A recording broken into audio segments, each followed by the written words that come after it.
Bueno, de acuerdo al retiro que tuvimos en Bragado, yo quiero seguir con el lema que el Señor nos está mostrando que va a ser para todo este año, ¿no? El de restaurar los cimientos. ¿Se acuerdan, no? ¿Cuántos fueron al retiro? La mayoría. Y yo quiero tocar un tema conocido de hace mucho tiempo, ¿no? De el propósito eterno de Dios. ¿Sí? No. Sí, voy a llegar bien a terminarlo, sí. Bueno. El propósito eterno de Dios, en realidad es tener una gran familia de muchos hijos e hijas semejantes a Jesucristo. Hoy se habló en la alabanza eso también, ¿no? El Señor me mostró que sí, que era la palabra correcta. Ahora bien, el hombre fue creado para conocer y servir a Dios como Padre. Y ahora una palabra, deleitándose. O sea que ese es el espíritu que tenemos que tener, o sea, para conocer y servir a Dios. Es ese deleite, ese enamoramiento, esa gratitud, ¿no? Esa alegría. O sea, no es rutinario, es un servicio, pero con alegría. O sea que se tiene que ir renovando constantemente. Deleitándonos en su amor. Ahora bueno, pasó algo ahí. Su rebelión lo desvió. Hubo un desvío. Ahora, la muerte y resurrección de Jesús le provee el camino de redención y restauración al propósito divino original. Por lo tanto, un discípulo encuentra en Jesús tanto la salvación como el modelo a seguir en su conducta, dedicación, a fin de que su vida sea para la gloria de Dios. Él nos proveyó de todos los medios necesarios para lograr este propósito, en virtud de nuestra unión con Cristo. O sea, esto lo vamos a lograr si estamos unidos a Él. Gracias.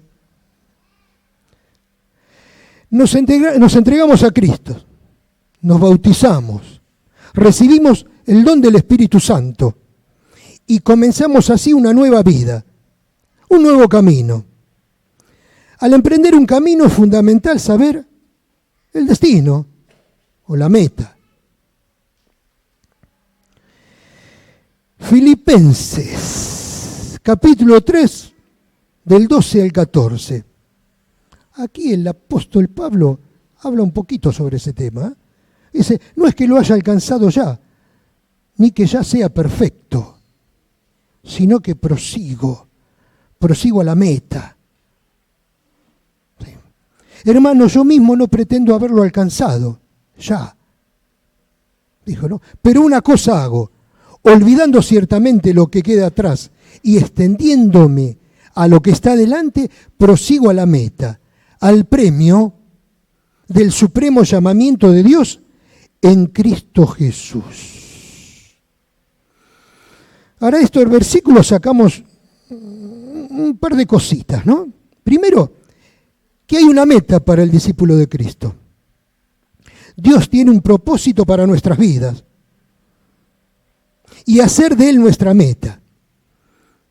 Él nos creó, llamó y salvó con un propósito bien definido.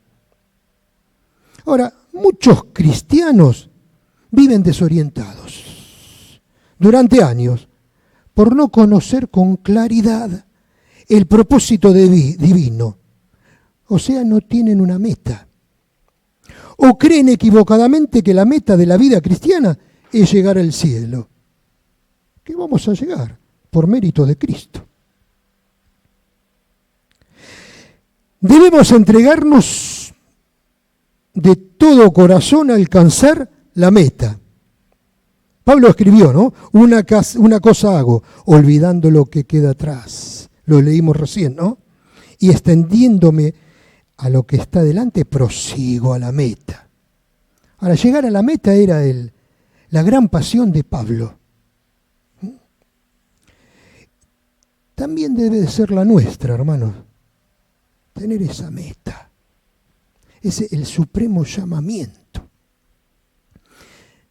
Ahora, esa meta afecta cosas de nuestra vida. Afecta a la familia, afecta el trabajo, el estudio, el dinero y los bienes, el tiempo, las decisiones que tenemos que tomar. O sea, tenemos que fijarnos porque todo tiene que ir apuntado a esa meta. Si no, nos equivocamos y después, o sea, nos atrasamos en esta carrera o perdemos la dirección. La intención de nuestra vida tiene que ser llegar a la meta.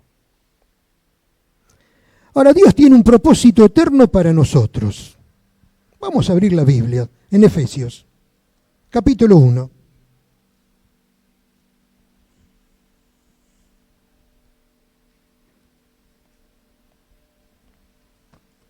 Vamos a leer varios versículos. Gracias, Fernanda. No, de nada.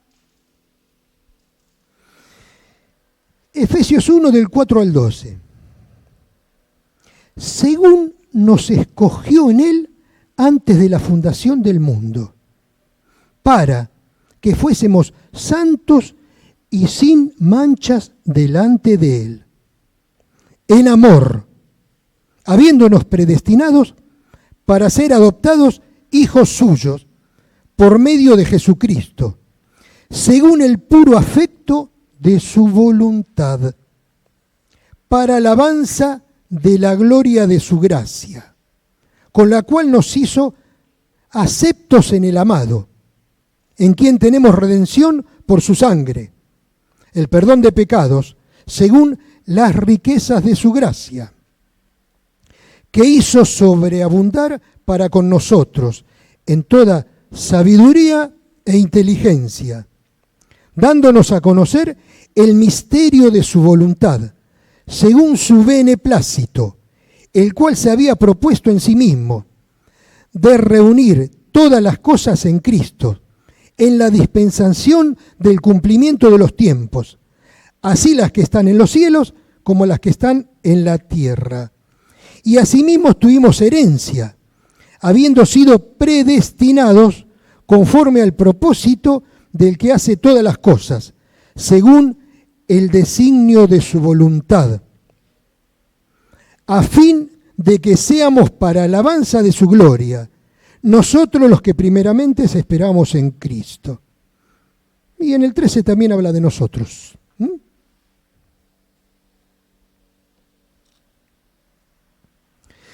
Dios en todo esto tuvo en mente un diseño previo.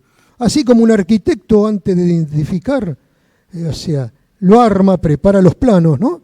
Hace ese proyecto con todos los detalles de lo que quiere construir. Él lo arma, así armó Dios ese proyecto.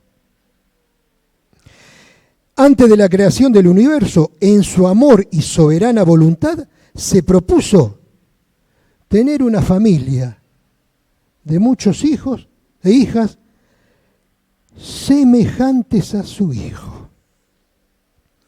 Ahora, este es un proyecto nacido del amor de Dios, en ejercicio de su soberana voluntad. De los versículos que leímos recién, Efesios 1:5 dice, en amor, según el puro afecto de su voluntad. El versículo 9, según su beneplácito. El 11, según el designio de su voluntad. Dios, en su infinito amor, quiso crearnos con el propósito predeterminado de incluirnos en Cristo y en Él hacernos sus hijos y participantes plenos de sus riquezas eternas. Ahora, fuimos predestinados para ser sus hijos, lo dice el versículo 5. Predestinar significa antes, o sea, dar un destino de antemano. Dios se propuso en sí mismo ser padre de muchos hijos. Nosotros somos hijos deseados, ¿sí? Hijos escogidos, amados y predestinados por Dios. A mí me tocó mucho esto, hijos deseados. En el transcurso de mi vida en Cristo, yo pude tener charlas con personas que fueron engendradas y no deseadas. Y ahí se puede ver traumas complejos, o sea, de todo. Ahora nosotros fuimos hijos deseados, o sea, escogidos, guiados. ¿No? Cuando un padre escoge, ama, desea, o sea, cuando ese hijo nace, lo abraza, lo guía, lo enseña, lo ama, lo disciplina, lo corrige, lo anima. Eso hace el Señor con sus hijos, con nosotros. Fuimos hijos deseados. Si vos no fuiste un hijo deseado, en Dios sos un hijo deseado. Las cosas viejas pasaron y aquí son todas hechas nuevas. Esto te cambia el panorama. Naciste de nuevo, en Cristo, por amor. Fuimos predestinados para ser como Jesucristo. El propósito de Dios es que seamos santos y sin mancha. Eso lo leímos en Efesios 1:4. Santos y sin manchas. También tenemos en Romanos 8:29. Lo vamos a leer porque es un versículo clave. Porque a lo que antes conoció, también los predestinó para que fuesen hechos conforme a la imagen de su Hijo, para que Él sea el primogénito entre muchos hermanos. O sea, a esa altura estamos.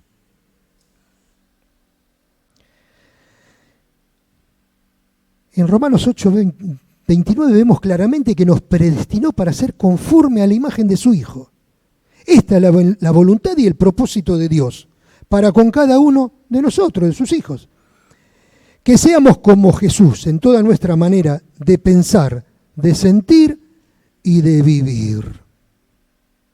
Amén.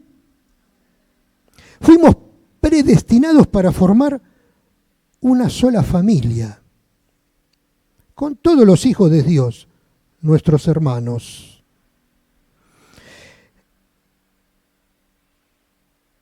Vamos a buscar Efesios 1, del 9 al 10. Lo vamos a leer también. Lo volvemos. Dándonos a conocer el misterio de su voluntad. Dándonos a conocer el misterio de su voluntad.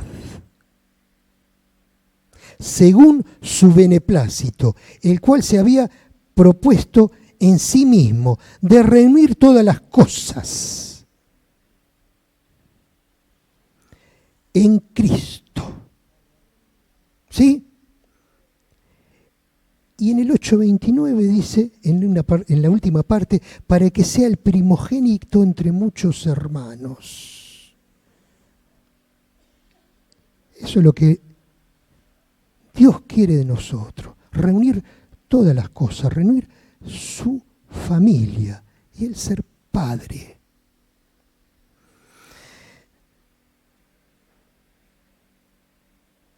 Dios quiere tener una familia, quiere que sus hijos se amen entre sí y que sean unidos para que Él sea honrado y glorificado. El fin supremo del hombre y de la mujer y de todas las cosas es la gloria de Dios. Amén. Efesios 1, 11 y 12. Habiendo sido predestinado conforme al propósito del que hace todas las cosas según el designio de su voluntad, a fin de que seamos para alabanza de su gloria. Nuestro objetivo supremo es la gloria de Dios. Fuimos creados para la alabanza de su gloria, para que, conociéndole como Padre y sabiendo de la grandeza de su amor, nosotros también le amáramos y viviéramos para glorificarle. Dios es glorificado en la medida en que su eterno propósito se va realizando en nosotros. El propósito eterno de Dios es tener una familia de muchos hijos e hijas semejantes a Jesús. Ahora vamos a ver un poquito el desarrollo de este propósito, ¿no? Y parte desde la creación. ¿Sí? La intención de Dios en la creación fue la realización de su propósito eterno. Dios creó al hombre y a la mujer a su imagen y semejanza. Lo tenemos en Génesis 1:26 en adelante, cuando Dios dijo, hagamos al hombre a nuestra imagen y semejanza, ¿sí? Y que señoree sobre todo, que se multiplique.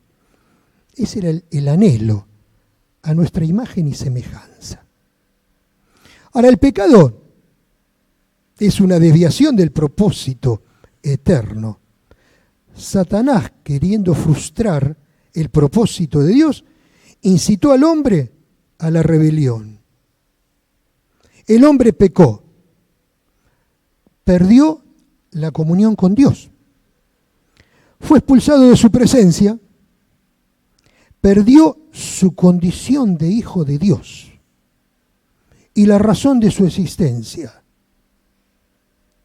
Como resultado, se deterioró en el ser humano la imagen del Creador.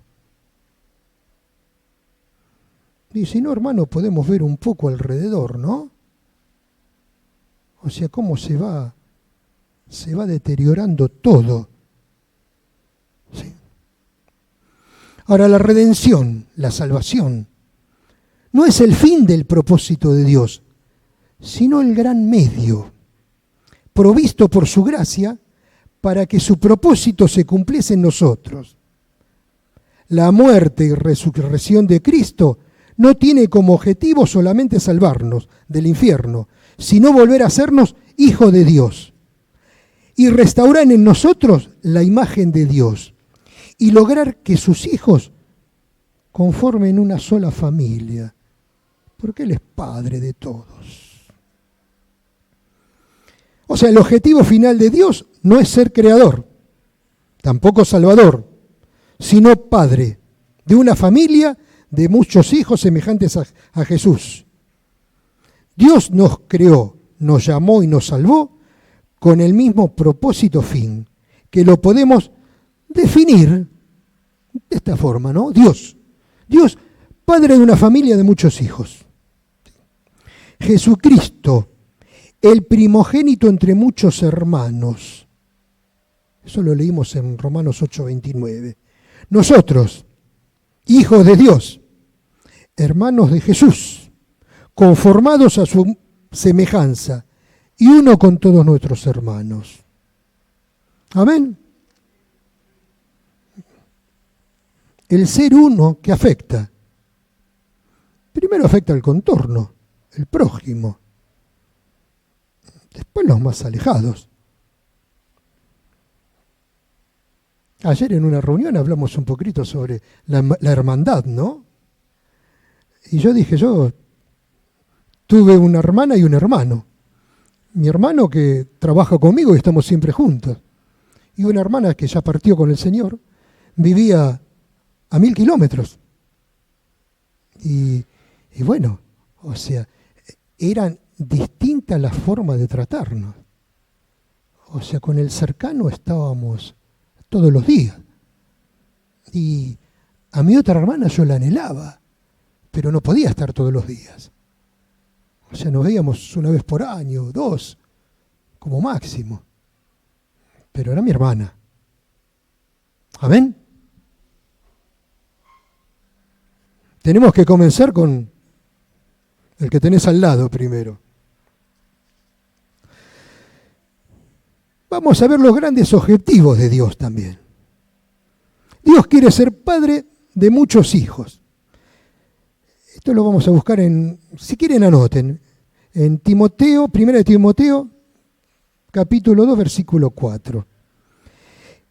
Dios quiere que todos los hombres sean salvos y lleguen a ser sus hijos. En 1 Juan, capítulo 2, versículo 2, leemos que Cristo murió por toda la humanidad. Objetivo de Dios. En Marcos 16, 15, ordenó predicar el Evangelio a toda criatura. Ahora, vamos viendo, ¿no? O sea, Dios quiere que todos los hombres sean salvos y lleguen a ser sus hijos. Cristo murió por toda la humanidad. Y manda ¿a quién? A sus hijos, a nosotros, a predicar el Evangelio a toda criatura. En Hechos 17:30, el apóstol Pablo también habla sobre eso.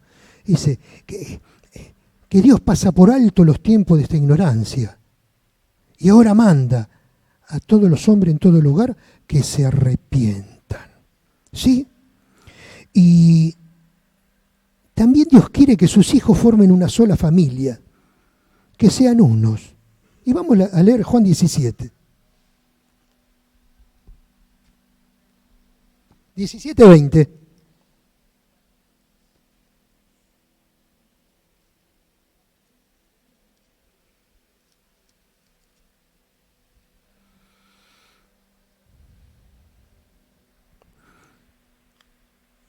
Del 20 al 23. Y acá vemos que este fue un objetivo también del Señor. Mas no ruego solamente por estos, sino también por los que han de creer en mí por la palabra de ellos, para que todos sean uno, como tú, oh Padre, en mí y yo en ti, que también ellos sean uno en nosotros, para que el mundo crea que tú me enviaste. La gloria que me diste, yo les he dado, para que sean uno, así como nosotros somos uno. Yo en ellos y tú en mí, para que sean perfectos en unidad, para que el mundo conozca que tú me enviaste y que lo has amado a ellos como también a mí me has amado.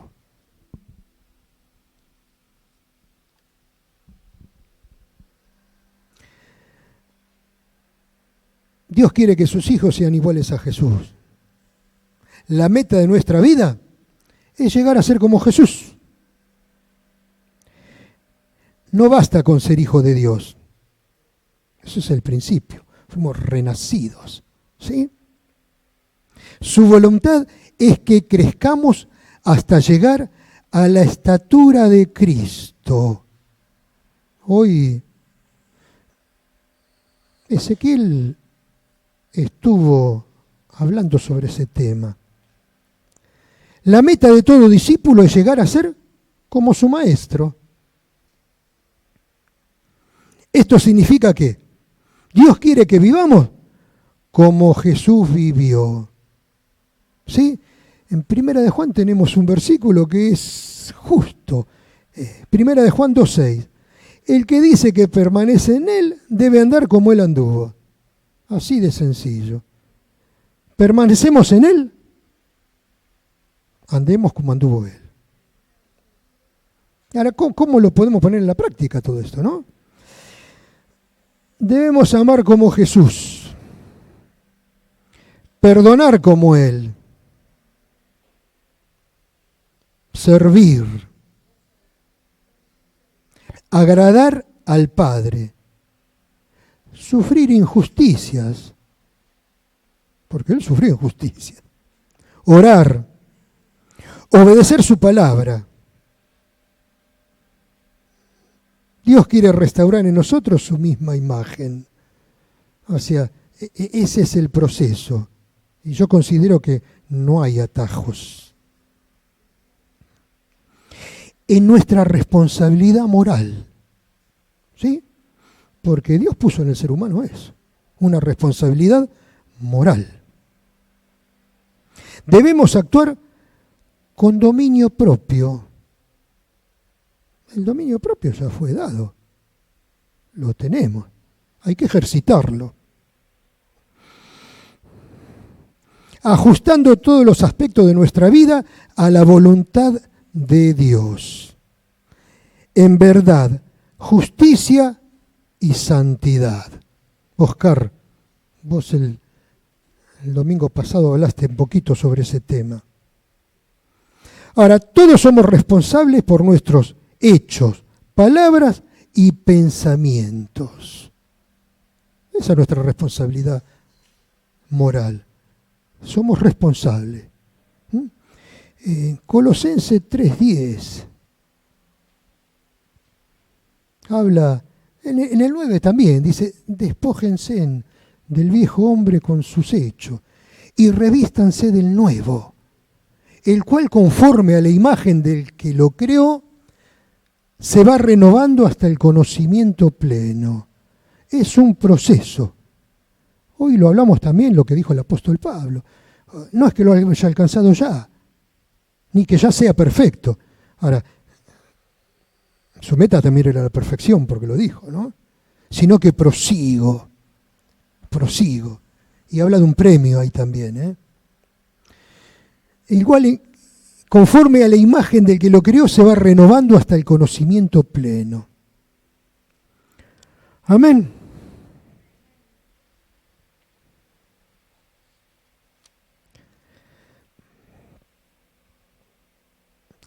En nuestra naturaleza espiritual también debemos desarrollar la comunión con Dios a fin de conocerlo, amarlo y comprenderlo por medio de su revelación a nuestro espíritu. ¿Sí? Conocerlo, amarlo y comprenderlo. Comprender qué Él quiere para nosotros. Me viene a la mente la última vez que me tocó estar acá, que hablé sobre David y Goliat, ¿no? Cómo el trato que tenía David con Dios cuando estaba cuidando las ovejas. Y leí varios salmos, ¿no? De cómo era su trato, cómo entendía los pensamientos de Dios. Y los pensamientos, porque él decía, no se pueden enumerar. Esa es la parte que tenemos que acentuar nosotros, ¿sí? Nuestra naturaleza espiritual, esa comunión con el Señor. Vamos a buscar 1 Corintios 6, 17.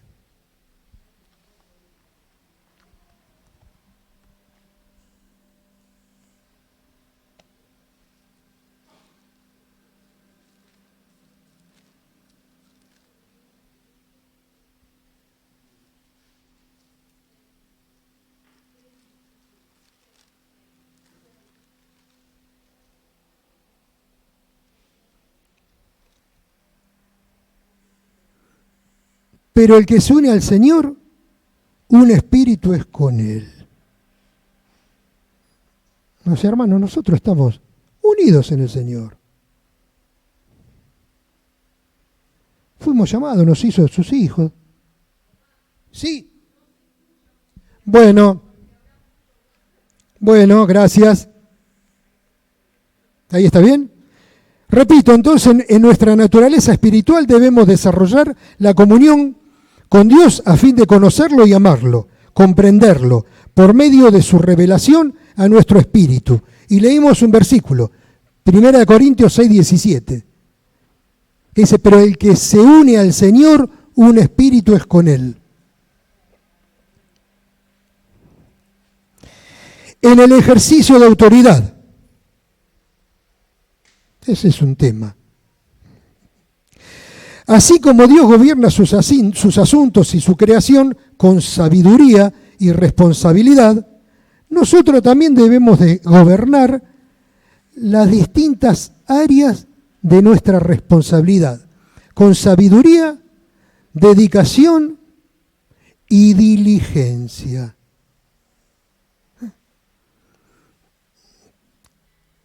¿Qué área de responsabilidad tenemos? Piensen cada uno. Los matrimonios jóvenes, estar unidos, amarse, los hijos también, criar a los hijos en esta etapa que,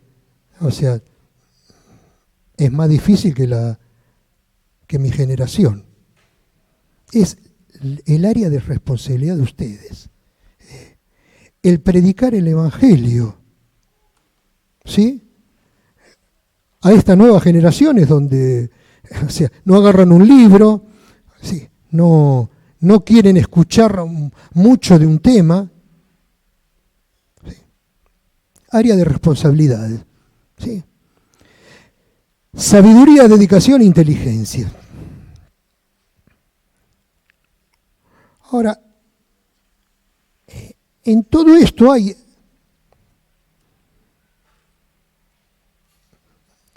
algo sobre la autoridad. ¿Sí? Cómo se mueve, cómo se desarrolla. Lo que es tener autoridad para predicar la palabra.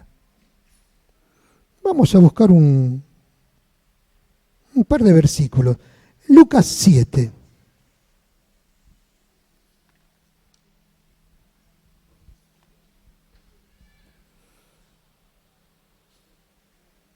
Versículo 8.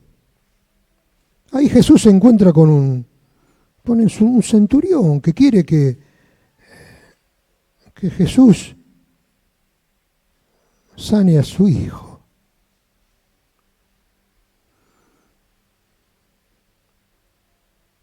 Y ese centurión le dijo a Jesús que no hacía falta que vaya. Sí, porque también yo soy hombre puesto bajo autoridad y tengo soldado bajo mis órdenes. Y digo a este ve y va. Y a otro ven y viene. En el versículo 9, Jesús dice que al oír esto, se maravilló por tanta fe. Era un hombre que estaba bajo autoridad y conocía cómo se movía eso. Nosotros, si estamos bajo la autoridad de Cristo, vamos a tener autoridad. Amén. Lucas 9, del 1 al 2.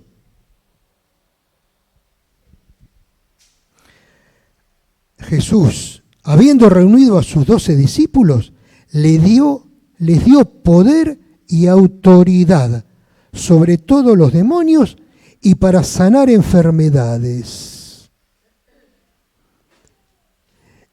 En esa área están los hijos de Dios. Ahora, es área de nuestra responsabilidad. La tenemos que tomar con sabiduría, dedicación y diligencia. Amén. Dios quiere formar en nosotros el carácter de Cristo. Quiere transformarnos por su espíritu, desarrollando en nosotros las virtudes de Cristo, hasta que seamos como Él. ¿Cómo es Jesús? Jesús es santo, manso, justo, amable, firme, misericordioso, servicial, humilde, fiel, sumiso, compasivo. Ahora, Dios quiere eso de nosotros. Dios quiere que, al igual que Jesús, nos ocupemos en evangelizar y edificar a los hombres y mujeres, haciendo de esto una actividad, la actividad principal de aquello que fuimos llamados y escogidos.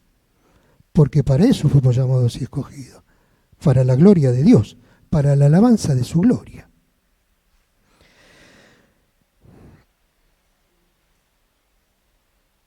Está en Mateo 28, 19, 20. Creo que es un versículo conocido. Ahora, ¿cómo vive y actúa entre la gente aquel que tiene el espíritu y la mente de Jesús? Vive y actúa como Jesús vivía y actuaba. Es decir, Jesús veía a la gente desorientadas, perdidas, como ovejas sin pastor. Bueno, esa es la forma que tenemos que ver nosotros a los que nos rodean. Hay un detalle a todo esto, ¿no?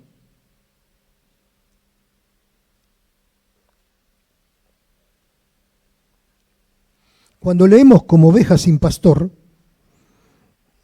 por ahí vemos una ovejita que está perdidita, ¿no? Yo he visto ovejas que no son pastoreadas, andando solas. Te comen todo lo que encuentran. Pasto, planta, o sea, los árboles se comen la corteza y se secan, o sea, es un desastre. Bueno, o sea, nosotros tenemos como imagen la oveja sin pastor, no de eso, pobrecita, no. Son una máquina de comer y de romper todo lo que encuentran a su alrededor. Bueno, así está el mundo hoy también, perdido, desorientado, y muchos son así. Como ovejas sin pastor son así. Intentan destruir todo lo que encuentran a su paso. Hay que tener compasión de ellos, porque están desorientados y perdidos, ¿no? Y que el Señor, en nuestra área de responsabilidad, nos dé sabiduría, dedicación, inteligencia, y eso que leímos de Jesús, ¿no? Mansedumbre, firmeza, varios temas que hemos hablado, que después ponerlo en práctica, bueno, eso es otro tema, pero lo tenemos que tener primero en la mente y en el corazón, para que cuando eso pase, o sea, poder ayudar a aquellos que no tienen pastor.